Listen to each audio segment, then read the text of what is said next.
Bismillahirrahmanirrahim. Assalamualaikum warahmatullahi wabarakatuh. Kembali lagi dengan saya Sarah Rahmawati, NIM 1814080055.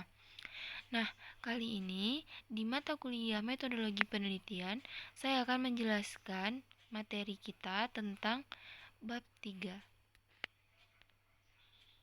Nah, yang pertama itu menjabarkan rancangannya atau desain penelitian dengan contoh. Rancangan penelitian itu adalah kerangka atau sketsa yang didesain oleh peneliti sebagai rencana penelitian atau research plan. Rancangan penelitian yang diajukan untuk mendapatkan persetujuan melakukan penelitian biasa. Nah, ini disebut dengan proposal penelitian. Ada pendapat yang mengatakan bahwa rancangan penelitian bisa disebut juga desain penelitian. Antara rencana penelitian dan desain penelitian, meskipun secara definitif berbeda, keduanya bisa disebut di sini sebagai bagian dari rancangan penelitian. Sebelum membahas tentang rancangan penelitian lebih lanjut, kita perlu menyepakati terlebih dahulu apa yang kita maksud sebagai rancangan riset. Beberapa peneliti mengatakan bahwa rancangan penelitian dapat diartikan dari dalam sisi, yaitu dalam arti sempit dan dalam arti luas. Dalam arti sempit, rancangan penelitian meliputi proses pengumpulan dan analisis data, sedangkan dalam arti luas meliputi keseluruhan proses penelitian dari perencanaan sampai pelaporan. Pembahasan tentang rancangan penelitian di postingan ini akan berangkat dari pengertian dalam arti luas.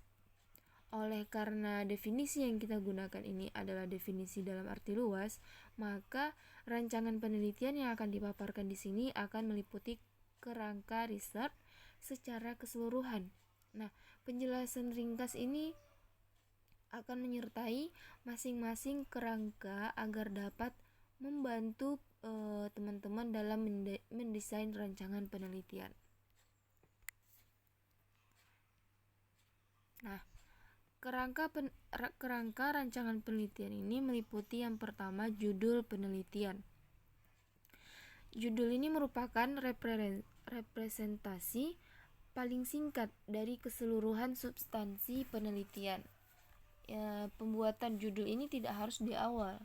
Saya pribadi lebih suka membuat judul di akhir ketika laporan hampir selesai. Namun demikian, saya selalu membuat judul-judulan untuk membantu mengingatkan tentang isi penelitian yang sedang dibuat.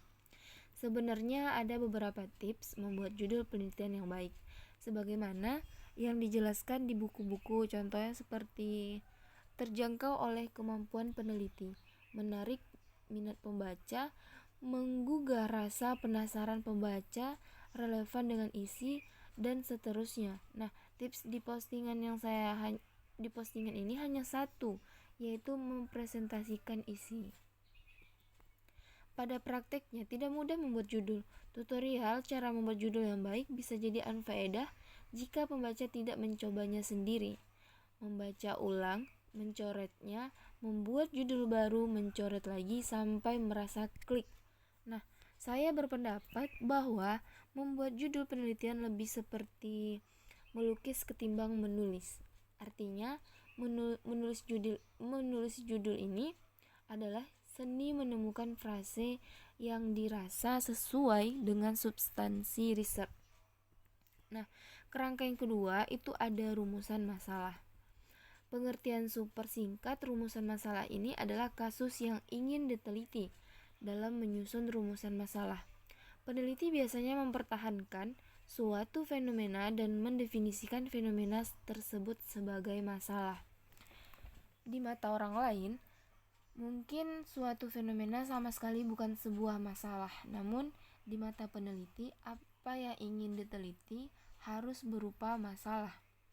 Di bagian rumusan masalah, peneliti menjelaskan secara detail apa masalahnya, di mana poin-poin yang menjadi masalah sehingga perlu untuk diteliti. Dari mana peneliti memperoleh masalah yang ingin dikaji? Nah, dari manapun, misalnya bacaan, fenomena di sekitar, curhatan orang lain, dan sebagainya. Namun perlu diingat, dalam menuliskan rumusan masalah ini, peneliti harus bersikap objektif. Rumusan masalah sering disebut pula pertanyaan penelitian. Jadi, bentuk rumusan masalah ini adalah pertanyaan. Pertanyaan ini bisa dikemukakan dalam bentuk poin atau deskripsi. Nah, saya pernah menulis tentang contoh rumusan masalah di sini sebagai referensi jika diperlukan. Lalu kerangka yang ketiga itu ada tujuan dan manfaat penelitian. Tujuan penelitian itu adalah menjawab rumusan masalah. Sedangkan manfaat penelitian itu adalah keuntungan yang bisa diperoleh pihak-pihak tertentu jika penelitian yang teman-teman lakukan selesai. Nah, membuat tujuan dan manfaat penelitian ini tidak sesulit yang apa teman bayangkan. Pembaca atau teman-teman tinggal melihat lagi rumusan masalah yang telah disusun. Selanjutnya itu ada tinjauan kepustakaan. Tinjauan kepustakaan ini biasa disebut pula studi literatur.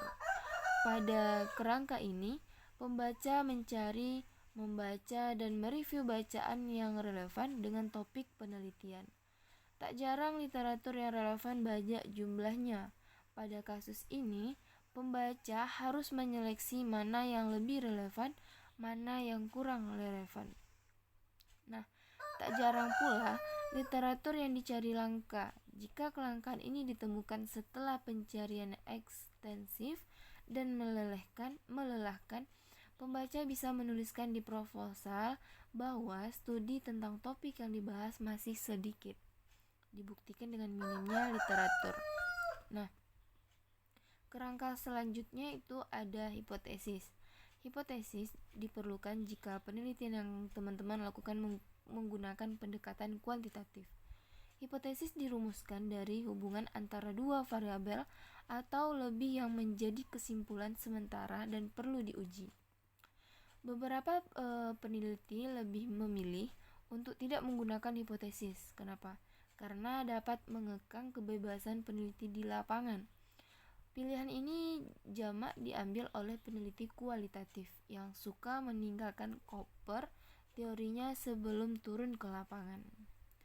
Nah, selanjutnya itu ada populasi dan sampel.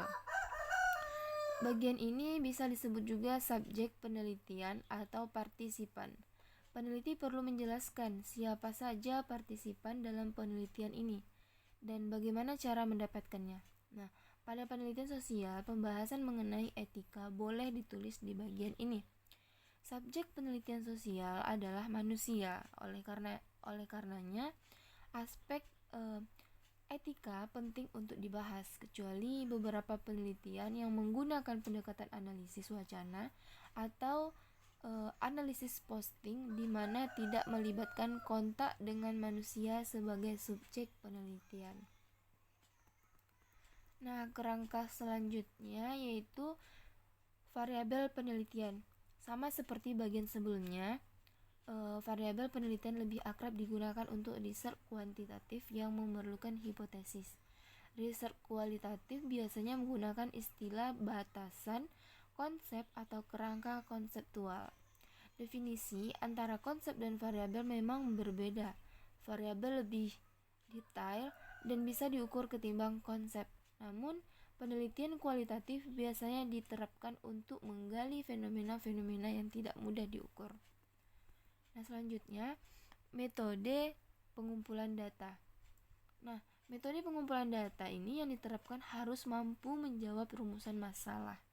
Jadi, tugas peneliti di sini untuk memilih dan memilah mana metode pengumpulan data yang relevan. Relevansi metode pengumpulan data sangat tergantung pada rumusan masalah yang dirumuskan. Klik di sini untuk membaca ulasan lengkap tentang metode pengumpulan data. Nah, selanjutnya ada juga metode analisis data. Metode analisis data bisa dilakukan secara manual atau dengan bantuan komputer. Cara melakukannya juga berbeda-beda tergantung metode riset apa yang digunakan.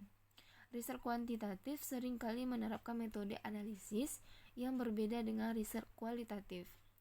Perbedaan analisis data bisa dilihat dari perbedaan software yang digunakan jika analisis dilakukan dengan bantuan komputer.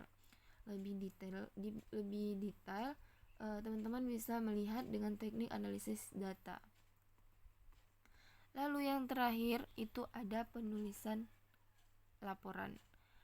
Kerangka terakhir dari rancangan penelitian itu adalah menulis laporan. Penulisan laporan penelitian disesuaikan dengan penelitian apa yang dilakukan.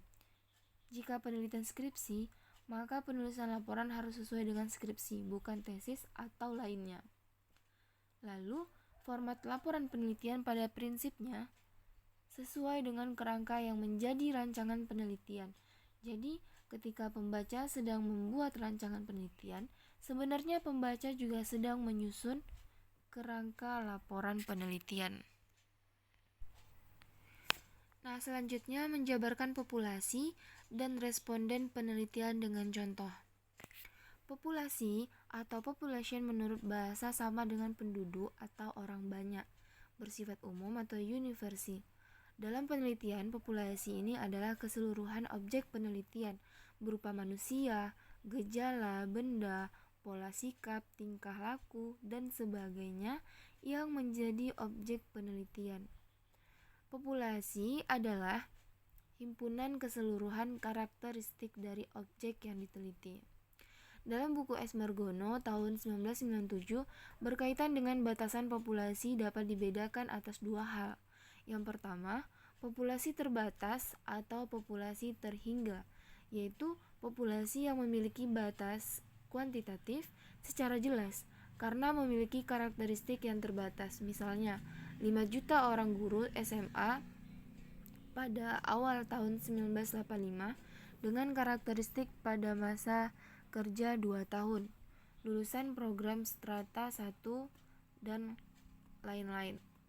Yang kedua, populasi tak terbatas dan atau populasi tak terhingga, yaitu populasi yang tidak dapat ditemukan batas-batasnya sehingga tidak dapat dinyatakan dalam bentuk jumlah secara kuantitatif.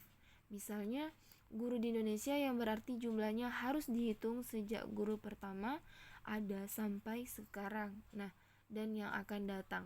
Dalam keadaan seperti ini, jumlahnya tidak dapat dihitung, hanya dapat digambarkan suatu jumlah objek secara kualitas dengan karakteristik yang bersifat umum, yaitu orang-orang, dahulu, sekarang, dan yang akan menjadi guru. Populasi seperti ini juga disebut dengan parameter. Nah, di samping itu, persoalan populasi bagi suatu penelitian harus dibedakan ke dalam dua sifat. Yang pertama, populasi yang bersifat homogen, yaitu populasi yang berunsur-unsurnya memiliki sifat-sifat yang sama. Misalnya, seorang dokter yang akan melihat golongan darah seseorang, maka ia cukup mengambil tetes darah saja. Dokter itu tidak perlu satu botol, sebab tetes dan sebotol darah hasilnya akan sama. Nah, sifat yang kedua, populasi yang bersifat heterogen, yaitu populasi yang unsur-unsurnya memiliki sifat atau keadaan yang bervariasi sehingga perlu ditetapkan batas-batasnya. Ya, meskipun banyak populasi yang anggotanya terbatas jumlahnya, seperti jumlah mobil di Jakarta, jumlah mahasiswa Universitas Indonesia, di mana keduanya sebenarnya dapat dihitung, namun karena hal itu sulit dilakukan maka dianggap tidak terbatas. Metode penarikan atau pengambil data dengan jelas mewakili atau melibatkan seluruh anggota populasi. Nah, ini disebut dengan sensus.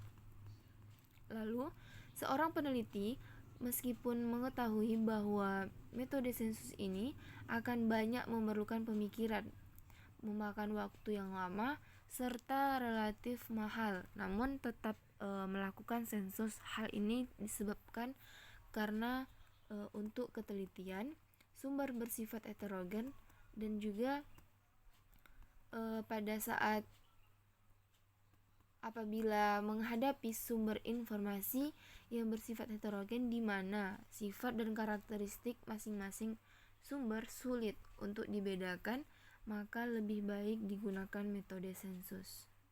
Nah, responden dalam Kamus Bahasa Indonesia adalah yang dituntut. Juru jawab, perhatian. Jadi responden penelitian dapat didefinisikan yaitu responden penelitian adalah seseorang atau karena lazimnya berupa orang yang diminta untuk memberikan respon atau jawaban terhadap pertanyaan-pertanyaan ataupun langsung atau tidak langsung, lisan atau tertulis, ataupun berupa perbuatan yang diajukan oleh peneliti. Nah, dalam hal penelitian dilakukan dengan menggunakan tes, maka responden penelitian ini menjadi testi atau yang dites, dan responden penelitian bisa subjek penelitian, bisa orang lain. Nah, responden dari asal kata respon atau penanggap, yaitu orang yang menanggapi. Dalam penelitian, responden ini adalah orang yang diminta memberikan keterangan tentang suatu fakta atau keterangan tersebut dapat disebut atau disampaikan dalam bentuk tulisan, yaitu ketika mengisi angket atau lisan ketika menjawab wawancara. Nah, contoh responden penelitian, contohnya kepala laboratorium, laboran, guru IPA, siswa SMA. Contoh lain misalnya permasalahan penelitian sebagai berikut. Relevansi antara isi buku paket GBPP. Nah, selanjutnya menjabarkan teknik pengambilan sampel dengan contoh. Teknik pengambilan sampel, di mana sampel ini adalah sebagian atau sebagai wakil populasi yang karena diteliti. Apabila penelitian dilakukan sebagian dari populasi, maka dapat dikatakan bahwa penelitian tersebut penelitian sampel. Pengambilan sampel ini adalah teknik memilih anggota individu atau bagian dari populasi untuk membuat kesimpulan statistik dari populasi tersebut dan memperkirakan karakteristik seluruh populasi. Metode pengambilan sampel yang berbeda banyak digunakan oleh peneliti dalam riset pasar, sehingga mereka tidak perlu meneliti seluruh populasi untuk mengumpulkan wawasan yang dapat ditindaklanjuti. Nah, penjelasan ini juga merupakan metode yang tepat waktu dan hemat biaya, dan karenanya membentuk dasar dari setiap desain penelitian. Teknik pengambilan data atau teknik pengambilan sampel dapat digunakan dalam perangkat lunak survei penelitian untuk penurunan yang optimal. Nah, contoh teknik pengambilan sampel ini misalnya, jika produsen obat ingin meneliti efek samping obat yang merugikan terhadap populasi suatu negara, hampir tidak mungkin untuk melakukan studi penelitian yang melibatkan semua orang. Nah, dalam hal ini, peneliti memutuskan sampel orang dari setiap demografi dan kemudian menelitinya, memberi umpan balik indikatifnya tentang perilaku obat. Teknik sampling adalah proses yang digunakan dalam analisis statistik di mana sejumlah pengamatan yang telah ditentukan diambil dari populasi yang lebih besar. Metodologi pengambilan sampel ini dari populasi yang lebih besar tergantung pada jenis analisis data yang dilakukan, tapi bisa mencakup pengambilan sampel acak sederhana atau pengambilan sampel sistematis. Nah, tujuan pengambilan sampel ini yaitu yang tentang dalam penelitian kualitatif dan penelitian kuantitatif dilakukan dengan beberapa tujuan. Yang pertama, keterbatasan waktu, tenaga, dan biaya. Yang kedua, populasi terlalu banyak atau jangkauan terlalu luas sehingga tidak memungkinkan untuk dilakukan pengambilan data pada seluruh posisi. Yang ketiga, adanya asumsi bahwa semua populasi seragam atau sama sehingga dapat diwakili oleh sampel. Nah, sedangkan untuk tahapan yang perlu dilakukan dalam pengambilan sampel ini yaitu yang pertama, mendefinisikan populasi yang akan diamati. Yang kedua, menentukan kerangka sampel dan kumpulan semua peristiwa yang mungkin. Yang ketiga, menentukan teknik atau metode sampling yang tepat. Yang keempat, melakukan pengambilan sampel atau pengumpulan data. Lalu yang kelima, melakukan pemeriksaan ulang pada proses sampling. Nah, selanjutnya menjabarkan variabel dan data penelitian dengan contoh. Data adalah segala sesuatu yang dapat dijadikan sebagai acuan atau sumber dalam penelitian yang meliputi informasi, angka, maupun keterangan fakta yang mendukung suatu penelitian. Sedangkan variabel adalah objek penelitian yang bervariasi dan dapat diklasifikasikan dalam 2 kelompok atau lebih. Nah, selanjutnya macam-macam data. Macam-macam data ada 3. Yang pertama, berdasarkan jenis variabelnya terdiri dari data diskrit dan data kontinum. Yang kedua, berdasarkan proses perhitungan atau kuantitatif terdiri dari data nominal, data ordinal, dan data interval dan juga data ratio. Lalu yang ketiga, berdasar sifat data yang dapat dihitung atau tidak dikategorikan dalam data kualitatif dan data kuantitatif. Selanjutnya ada macam-macam variabel.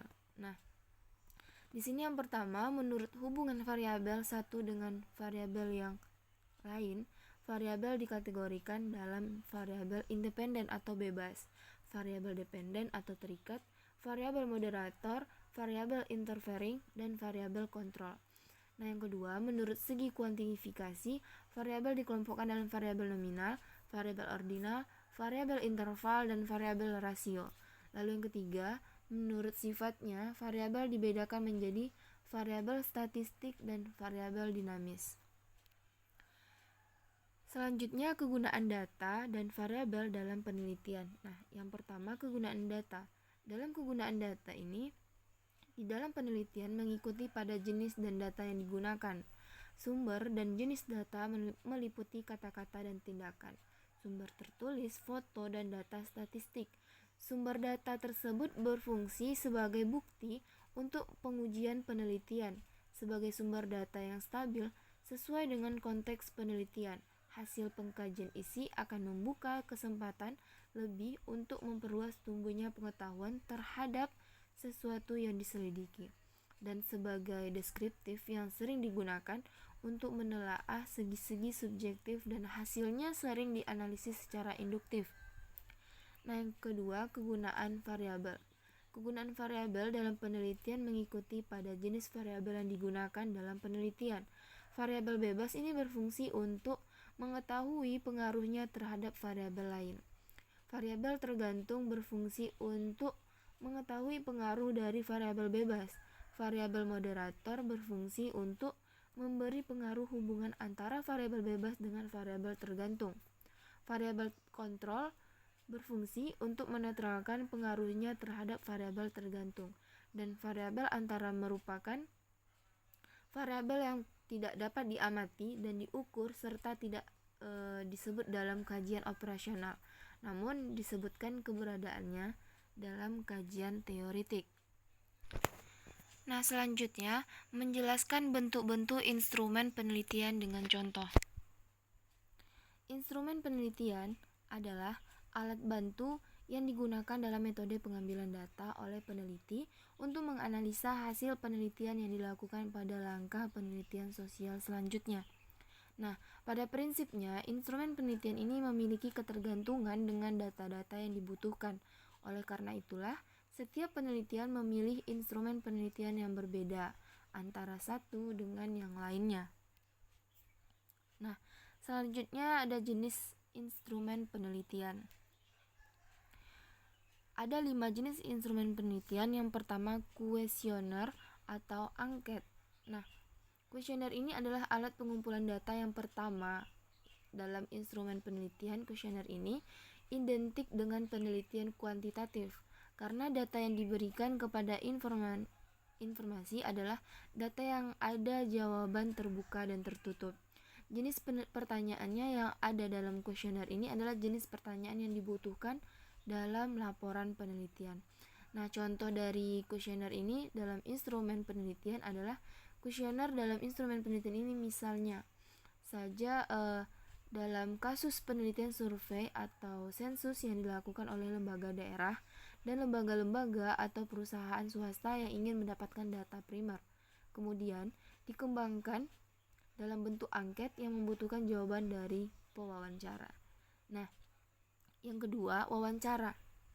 Nah, jenis instrumen penelitian yang kedua ini dalam pengumpulan data adalah wawancara, biasanya dilakukan dalam penelitian kualitatif.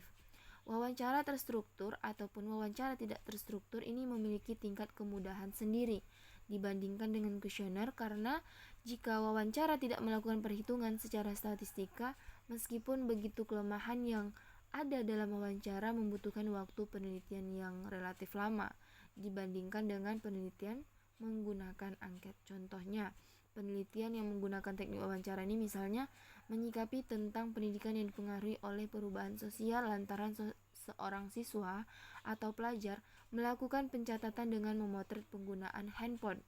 Perolehan data ini dengan wawancara harus melakukan proses pewawancara dengan siswa dan juga gurunya. Nah, jenis instrumen yang ketiga ada observasi. Observasi atau pengamatan merupakan kegiatan memperhatikan objek penelitian dengan seksama. Selain itu, kegiatan pada proses observasi bertujuan mencatat setiap keadaan yang relevan dengan tujuan penelitian yang telah dibuat. Nah, kelebihan dan kekurangan dari teknik observasi ini, kelebihannya yang pertama ialah dapat melihat langsung kegiatan sehari-hari informan. Yang kedua, cocok untuk orang yang tidak memiliki tingkat kesibukan tinggi, karena tidak harus terpaku pada waktu dan tempat tertentu. Lalu yang ketiga, dapat mencatat secara bersamaan adanya kejadian tertentu.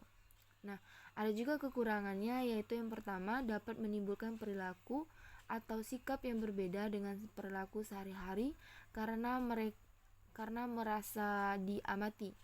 Yang kedua, ada berbagai hal yang tidak terduga sehingga mengganggu proses pengamatan. Yang ketiga, ada kejadian atau keadaan informan yang sulit diamati karena bersifat terlalu pribadi dan rahasia. Lalu teknik observasi. Nah, ini untuk teknik yang ada dalam observasi dalam instrumen penelitian pada dasarnya dapatlah dibedakan menjadi dua macam. Yang pertama, observasi partisipan. Yang kedua, observasi non-partisipan. Nah, yang mana observasi partisipasi dilakukan dengan cara peneliti hadir di tengah-tengah informan dan melakukan berbagai kegiatan bersama sambil mencatat informasi yang dibutuhkan. Kehadiran peneliti dapat diketahui oleh siapapun sehingga observasi ini bersifat terbuka. Sedangkan observasi non-partisipasi dilakukan tanpa kehadiran peneliti.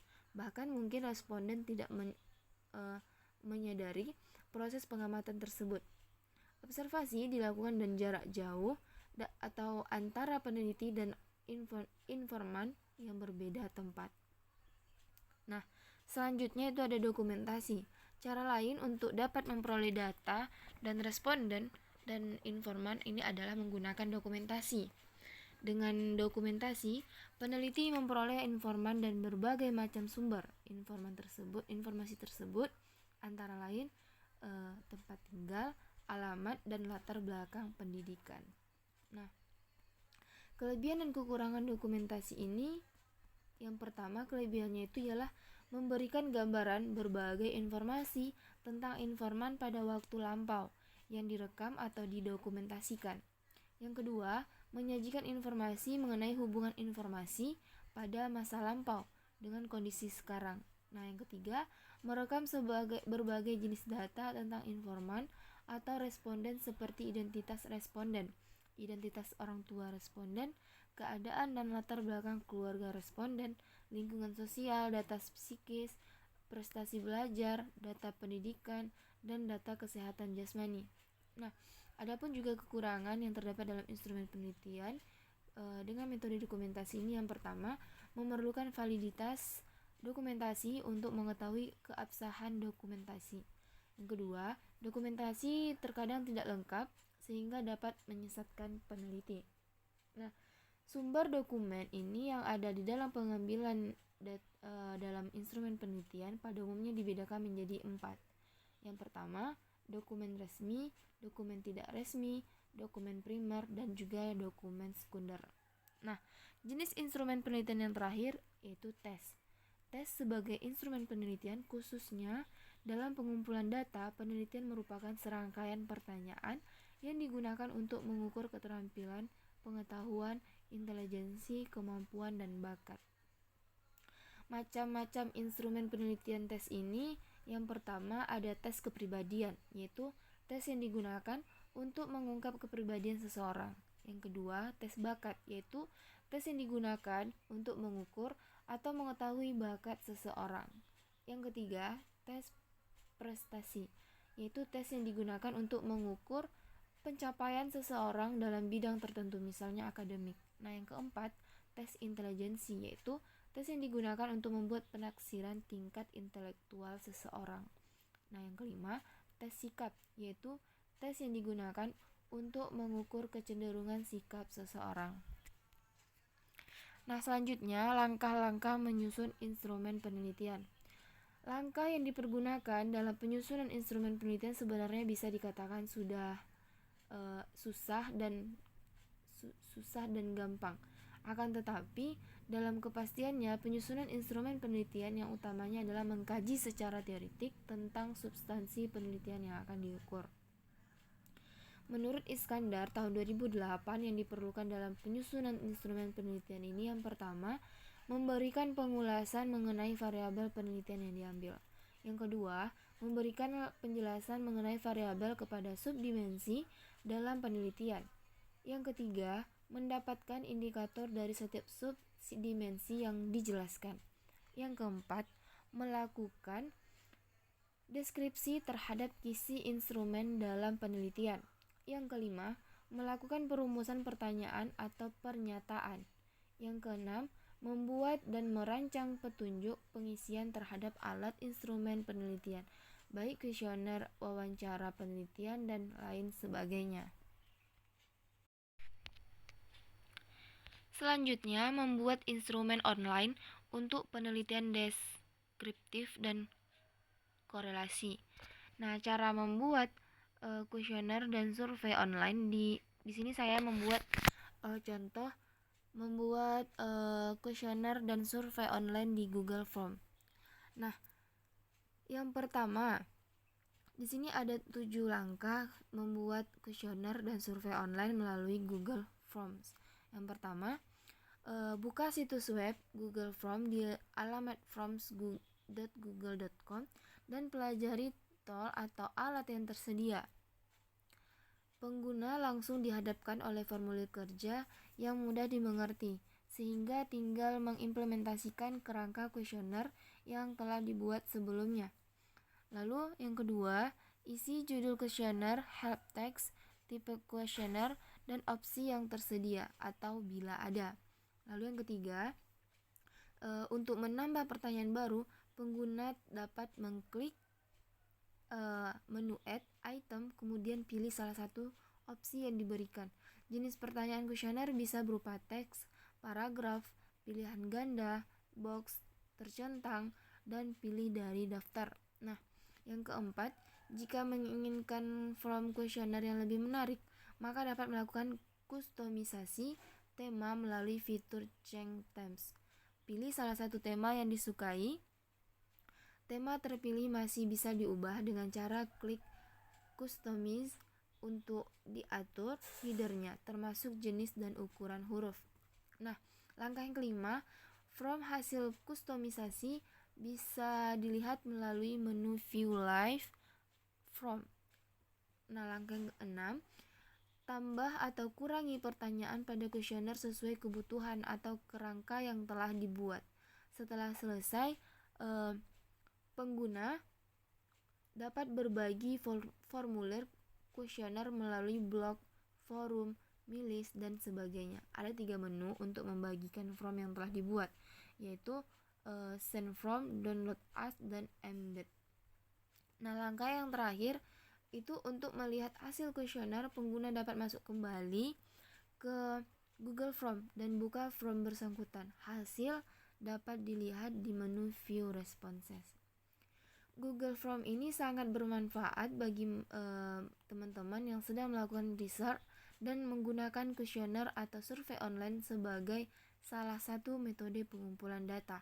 Misalnya seorang mahasiswa tingkat akhir yang sedang mengerjakan skripsi atau perusahaan yang ingin mengetahui tingkat kepuasan konsumen.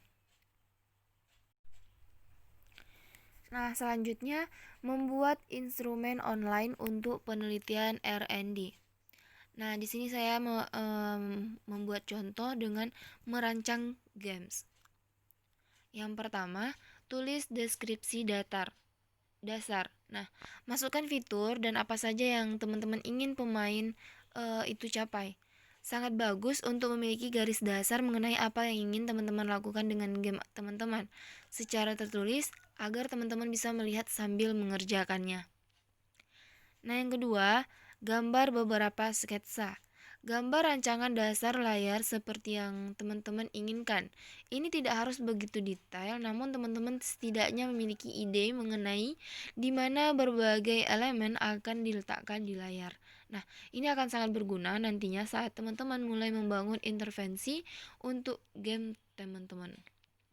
Nah, yang ketiga, pilih metode untuk membuat games teman-teman. Awalnya, teman-teman perlu belajar kode untuk Action Skripsi 3 untuk membuat games Flash. Nah, walaupun teman-teman masih bisa melakukan itu, ada program yang tersedia yang bisa membuat pembuatan game lebih mudah dipelajari dan tidak membutuhkan pengalaman coding. Beberapa pilihan populer untuk membuat game ini termasuk yang pertama, Stencil. Nah, ini merupakan alat lebih baru yang membolehkan teman-teman membangun games menggunakan script, objek, dan logika. Dan game ini lalu bisa dikonversi menjadi project Flash dan diunggah ke situs web apapun yang mendukung games Flash. Nah, yang kedua, Construct 2. Selagi Flash semakin menua, ia harus mulai digantikan oleh cara lain membuat game. Salah satu cara terbaru untuk membuat games online adalah menggunakan HTML5. Biasanya ini membutuhkan banyak pengetahuan coding, namun Construct 2 ini membolehkan teman-teman membuat games menggunakan objek scripting seperti Stencil. Nah, yang ketiga ada Flash Builder. Nah, ini merupakan metode tradisional untuk membuat games Flash. Ini membutuhkan waktu cukup banyak pengetahuan aksi script, namun merupakan salah satu bahasa yang lebih mudah untuk dipelajari dasarnya. Flash Builder ini membutuhkan biaya, namun teman-teman bisa menggunakan program terbuka Flash Develop untuk mendapatkan banyak kegunaan. Nah, selanjutnya membuat instrumen online untuk penelitian eksperimen atau aspek kognitif dan afektif. Nah, di sini saya menggunakan Padlet sebagai e-learning, di mana Padlet itu adalah aplikasi daring gratis yang paling tepat diilustrasikan sebagai papan tulis daring. Padlet dapat digunakan oleh siswa dan guru untuk mengirim catatan pada halaman yang sama. Catatan yang diposting oleh guru dan siswa dapat berisi tautan, video, gambar, dan file dokumen. Lalu apa yang dapat dilakukan dengan Padlet ini? Nah, teman-teman dapat mengetik, rekam suara teman-teman, tambahkan hyperlink, menambahkan foto, menambahkan dokumen. Fleksibilitas alat ini membuat teman-teman dapat memiliki satu Padlet kelas untuk tahun ini dan berbagi sumber daya dan tautan sepanjang tahun. Nah, ini artinya materi yang sudah tersedia pada satu kelas pertama pada tahun pertama dapat dimanfaatkan untuk tahun-tahun berikutnya. Lalu, langkah-langkah dalam membuat akun Padlet ini yang pertama, cara memudahkan membuat akun Padlet ini sangatlah mudah. Kita hanya perlu berkunjung ke alamat website Padlet, kemudian kita klik daftar yang tertera pada muka halaman. Selanjutnya akan muncul pilihan mendaftar dengan Google atau dengan Facebook. Jika teman-teman daftar dengan Google, maka sebelumnya teman-teman sudah memiliki akun Google dan email atau gmail.com. Lalu klik ikon daftar yang terdapat pada pojok kanan bawah. Nah, setelah teman-teman berhasil daftar, selanjutnya teman-teman akan berada di halaman dashboard Padlet. Berarti teman-teman sudah siap untuk membuat sebuah Padlet atau make a Padlet. Pada membuat Padlet jangan lupa berikan judul atau titel dan subtitle Padlet, sehingga nanti akan mudah bagi guru atau dosen dan siswa mengenali pokok bahasan spesifik yang akan dipelajari atau dikerjakan. Baik, selanjutnya menjabarkan teknik pengumpulan data dengan contoh instrumen yang digunakan. Instrumen pengumpulan data adalah alat bantu yang dipilih dan digunakan oleh peneliti dalam kegiatannya mengumpulkan agar kegiatan tersebut menjadi sistematis dan mudah dan dipermudah olehnya. Nah, selanjutnya teknik-teknik yang digunakan dalam pengumpulan data. Macam-macam teknik pengumpulan data ada 4. Yang pertama, observasi, di mana teknik pengumpulan data dengan observasi ini, data yang digunakan pada suatu penelitian dapat berasal dari observasi atau dari eksperimen ataupun percobaan. Data yang diperoleh melalui observasi, peneliti tidak dapat mengendalikan dan mengukur secara langsung. Misalnya, investor real estate ingin menguji hubungan antara harga penjualan dengan luas tanah masing-masing unit rumah. Selama peneliti tidak dapat mengendalikan secara langsung luas tanah dan data itu diperoleh dari catatan penjualan historis, maka data itu merupakan data observasi. Data eksperimen diperoleh melalui eksperimen atau percobaan. Nah, ini untuk memperoleh data ini, peneliti dapat mengontrol atau mengendalikan secara langsung. Misalnya, penelitian terhadap pencemaran pada air minum. Peneliti dapat memilih secara acak beberapa liter air minum yang dihasilkan dari beberapa macam penyaring yang berbeda. Nah, yang kedua yaitu wawancara. Nah, apabila kita katakan bahwa untuk memperoleh data kita gunakan metode wawancara, maka di dalam melaksanakan pekerjaan wawancara ini, pewawancara menggunakan alat bantu. Secara minimal, alat bantu tersebut berupa answer pertanyaan yang akan ditanyakan sebagai catatan, serta alat tulis untuk menuliskan jawaban yang diterima. Answer tersebut disebut pedoman wawancara atau interview guide. Oleh karena pedoman wawancara, instrumennya itu adalah pedoman wawancara, di mana wawancara ini adalah suatu cara pengumpulan data yang digunakan untuk memperoleh informasi langsung dari sumbernya. Wawancara ini digunakan bila ingin mengetahui hal-hal dari responden secara lebih mendalam serta jumlah responden sedikit. Nah, ada beberapa faktor yang digunakan untuk mempengaruhi arus informasi dalam wawancara. Yang pertama, pewawancara, yang kedua responden, yang ketiga pedoman wawancara, dan yang keempat situasi wawancara. Lalu teknik yang ketiga itu ada dokumentasi. Tidak kalah penting dari metode-metode lain adalah metode dokumentasi ini. Dibandingkan dengan metode lain, maka metode ini agak tidak begitu sulit. Dalam arti, apabila ada kekeliruan sumber datanya masih tetap belum berubah. Nah, dengan metode dokumentasi yang diamati bukan benda hidup tetapi benda mati. Dalam uraian pada pemateri sebelumnya telah disinggung bagaimana objek ditatap dan diperoleh informasi, yaitu dengan tulisan atau paper, tempat atau place, dan kertas atau orang people. Dalam mengadakan penelitian yang bersumber pada tulisan inilah kita telah menggunakan metode dokumentasi. Dokumentasi dari asal katanya dokumen yang artinya barang-barang tertulis. Di dalam melaksanakan metode dokumentasi ini, penelitian menyelidiki benda-benda tertulis seperti buku, majalah, dokumen, peraturan-peraturan, notulen rapat, catatan harian, dan sebagainya.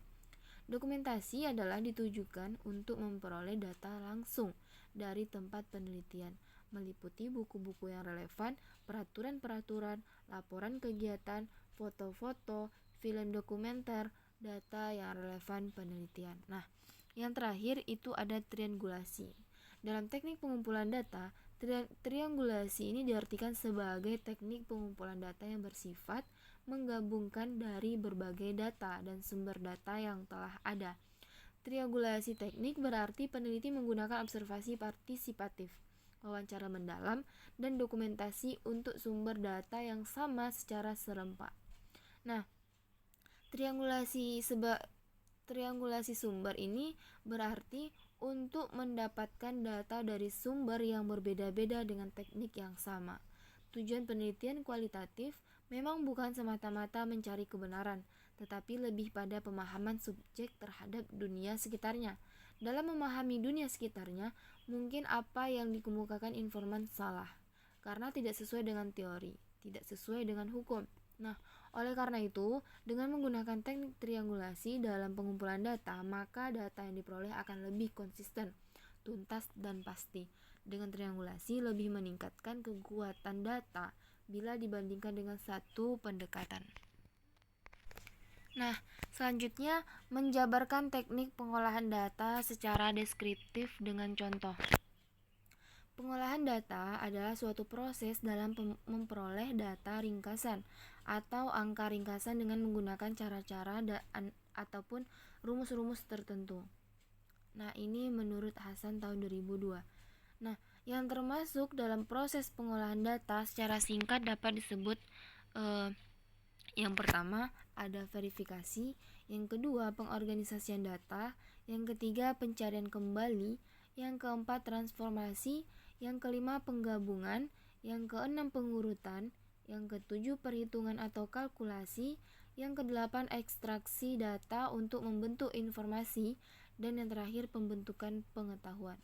Nah, selain itu dalam Hasan tahun 2002 sudah dijelaskan bahwa pengolahan data meliputi kegiatan yang pertama editing, di mana editing ini adalah pengecekan atau pengoreksian data yang telah dikumpulkan, karena kemungkinan data yang masuk atau raw data ataupun data terkumpul itu tidak logis dan meragukan. Tujuan editing ini untuk menghilangkan kesalahan-kesalahan yang terdapat pada pencatatan di lapangan dan bersifat koreksi. Pada kesempatan ini, kekurangan data atau kesalahan data dapat dilengkapi atau diperbaiki baik dengan pengumpulan data ulang ataupun dengan interpolasi ataupun penyisipan. Nah, hal-hal yang perlu diedit pada data masuk, yang pertama itu dipenuhi tidaknya instruksi sampling. Yang kedua, dapat dibaca atau tidaknya data yang masuk. Yang ketiga, kelengkapan pengisian. Yang keempat, keserasian. Yang kelima, apakah isi jawaban dapat dipahami. Nah, yang kedua itu ada coding, di mana coding ini adalah pemberian atau pembuatan kode-kode pada tiap-tiap data yang termasuk dalam kategori yang sama. Kode adalah isyarat yang dibuat dalam bentuk angka-angka atau huruf-huruf yang memberikan petunjuk atau identitas pada suatu informasi ataupun data yang akan dianalisis. Contohnya itu kode pendidikan, kode daerah, ataupun kabupaten, kecamatan, dan desa. Nah, yang ketiga itu ada tabulasi. Tabulasi adalah membuat tabel-tabel yang berisikan data yang telah diberikan kode sesuai dengan analisis yang dibutuhkan. Nah, ini untuk melakukan tabulasi ini dibutuhkan ketelitian dan kehati-hatian agar tidak terjadi kesalahan khususnya dalam tabulasi silang. Nah, tabel ini dapat berbentuk tabel pemindahan, tabel biasa, dan tabel analisis. Yang mana tabel pemindahan ini disebut juga lembaran kode, yaitu tempat memindahkan kode-kode dari kuesioner atau pencatatan pengamatan. Lalu tabel biasa itu adalah tabel yang disusun berdasarkan sifat responden tertentu dan tujuan tertentu. Sedangkan tabel analisis itu ialah tabel yang memuat suatu jenis informasi yang telah dianalisis. Nah, dan tabel ini hanya memuat satu jenis informasi. Contohnya tabel satu arah atau tabel tunggal dan tabel silang. Nah, selanjutnya menjabarkan teknik pengolahan data secara inferensial dengan contohnya. Penelitian diferensial atau komparatif menyelidiki perbedaan suatu observasi antara kelompok atau antar observasi dari kelompok yang sama. Penelitian diferensial dapat dilakukan dengan jalur tunggal, melihat pengaruh variabel independen secara sendiri, atau ganda, melihat pengaruh suatu variabel independen dengan mempertimbangkan variabel yang lain secara interaktif. Nah, contohnya itu pengolahan data GPS secara diferensial. Data pengamatan GPS tidak terlepas dari adanya kesalahan Dan bias yang sering terjadi pada pengukuran itu adalah kesalahan karena efek ionosfer, troposfer, kesalahan jam satelit, kesalahan jam receiver, kesalahan ambiguitas phase, kesalahan seasonal slip, dan kesalahan efek multipath. Nah, kesalahan ini dapat dihilangkan atau direduksi dengan teknik pengolahan diferensial. Data pengolahan data GPS dikenal 3 teknik differencing. Yang pertama, single differencing, yang kedua double differencing, dan yang ketiga triple differencing. Differencing data ini menggunakan data pengamatan double differency atau D2. Teknik diferensial ini dilakukan dengan menggunakan 4 data pengamatan one way atau 2 data pengamatan single differency menjadi satu hasil pengamatan double differency. Nah, subtopik yang terakhir itu menguraikan prosedur penelitian atau langkah kegiatan penelitian dengan contohnya. Penelitian atau penggunaan metode ilmiah secara sistematis tidak dapat dipisahkan dengan pertumbuhan ilmu pengetahuan, baik bagi ilmu-ilmu alam maupun ilmu-ilmu sosial, karena ilmu pengetahuan merupakan hasil menelaah atau investigasi ilmiah.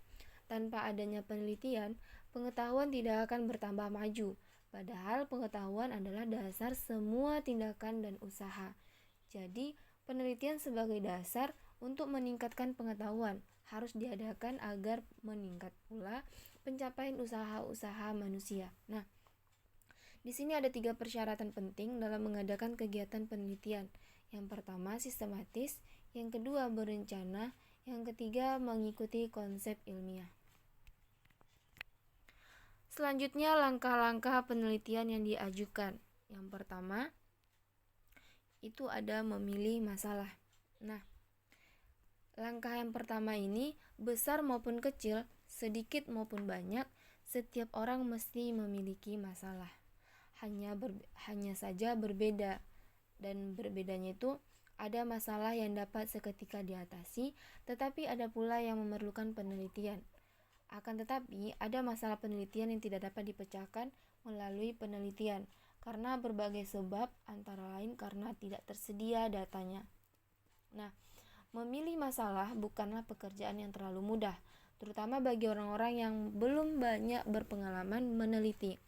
Apabila sudah berpengalaman meneliti, masalah ini akan timbul dalam bentuk keinginan untuk segera dilaksanakan pemenuhannya. Nah, langkah yang kedua itu studi pendahuluan. Walaupun sudah diperoleh suatu masalah untuk diteliti, sebelum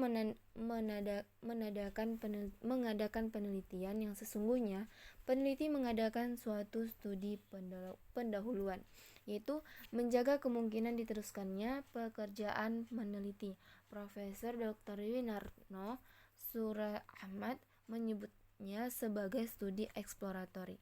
Studi pendahuluan juga dimaksudkan untuk mencari informasi yang diperlukan oleh peneliti agar masalahnya menjadi lebih jelas kedudukannya. Nah, langkah yang ketiga itu merumuskan masalah. Apabila telah diperoleh informasi yang cukup dari studi pendahuluan, maka masalah yang akan diteliti menjadi jelas. Agar penelitian dapat dilaksanakan sebaik-baiknya, maka peneliti harus merumuskan masalahnya sehingga jelas dari mana harus memulai, kemana harus pergi, dan dengan apa. Langkah yang keempat itu merumuskan anggapan dasar. Nah, anggapan dasar ini adalah sesuatu yang diyakini kebenarannya oleh peneliti yang akan berfungsi sebagai hal-hal yang dipakai untuk tempat berpijak bagi peneliti di dalam melaksanakan penelitiannya. Misalkan, kita akan mengadakan penelitian tentang prestasi belajar siswa. Kita mempunyai anggapan dasar bahwa prestasi belajar siswa adalah berbeda-beda, tidak seragam. Jika prestasi belajar ini seragam, maka bukanlah variabel yang perlu diteliti. Lalu langkah yang kelima itu merumuskan hipotesis. Jika anggapan dasar merupakan dasar pikiran yang memungkinkan kita untuk mengadakan penelitian tentang permasalahan kita, maka hipotesis merupakan kebenaran sementara yang ditentukan oleh peneliti, tetapi masih harus diteliti, dites, dan diuji pula kebenarannya. Hipotesis merupakan sesuatu di mana penelitian kita condong ke sana, sehingga ada yang menuntut kegiatan teman-teman. Nah, langkah yang keenam itu memilih pendekatan. Pendekatan di sini maksudnya metode atau cara mengadakan penelitian seperti halnya eksperimen atau non-eksperimen, tetapi juga menunjukkan jenis atau tipe penelitian yang diambil, dipandang dari segi tujuan, misalnya eksploratif, deskriptif, atau historis. Masih ada lagi pandangan dari subjek penelitiannya, misal populasi atau kasus. Penentuan pendekatan ini akan sangat menentukan apa variabel atau atau objek penelitian yang akan ditatap, dan sekaligus menentukan subjek penelitian atau sumber di mana kita akan memperoleh data. Nah, langkah yang ketujuh itu menentukan variabel dan sumber data. Langkah yang ketujuh ini menjawab pertanyaan. Yang pertama, apa yang akan diteliti? Yang kedua, dari mana data ini diperoleh? Nah, kedua pertanyaan tersebut harus didefinisikan dengan jelas supaya dapat ditentukan alat apa yang akan digunakan untuk mengumpulkan datanya.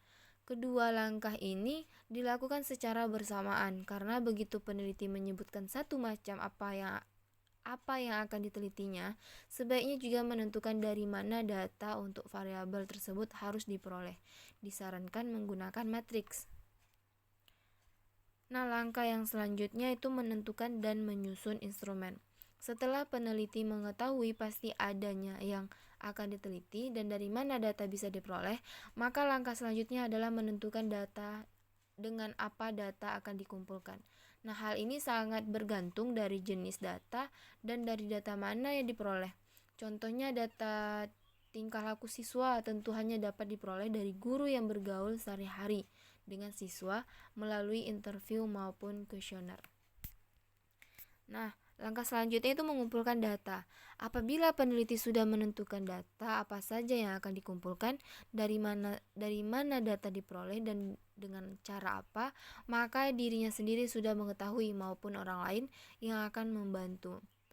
Nah, sudah mengetahui pasti apa yang berikutnya dilakukan.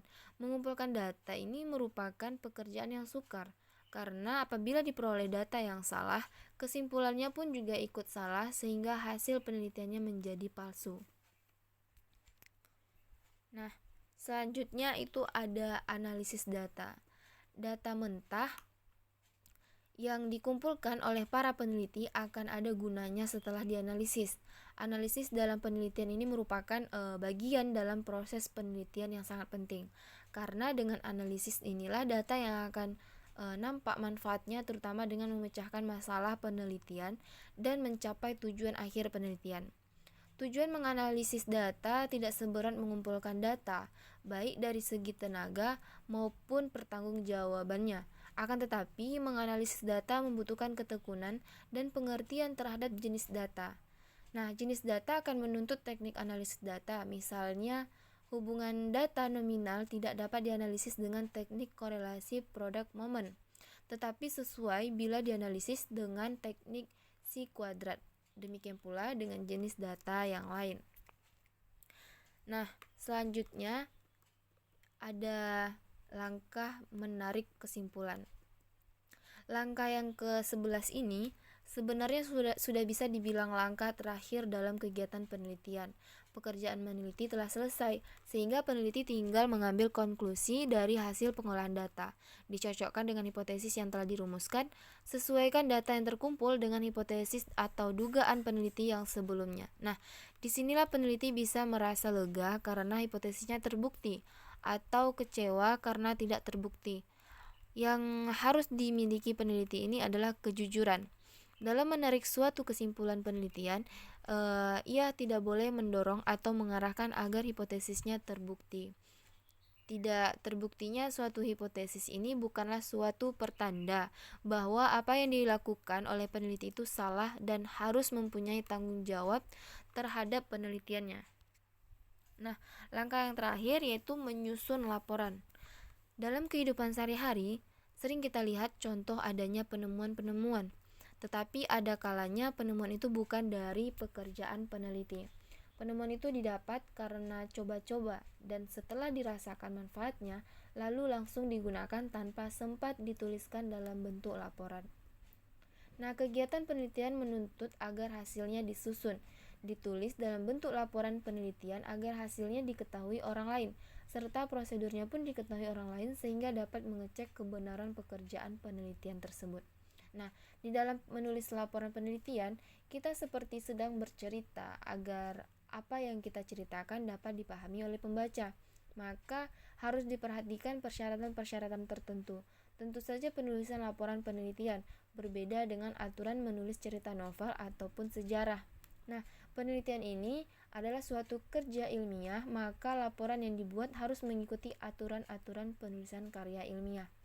Serta formatnya pun harus sesuai dengan ketentuan dan ketetapan pada tiap-tiap fakultas ataupun perguruan tinggi masing-masing. Nah, mungkin sekian yang dapat saya jelaskan. Khilaf dan salah saya mohon maaf. Saya sudahi, wabillahi taufik wal hidayah. Wassalamualaikum warahmatullahi wabarakatuh.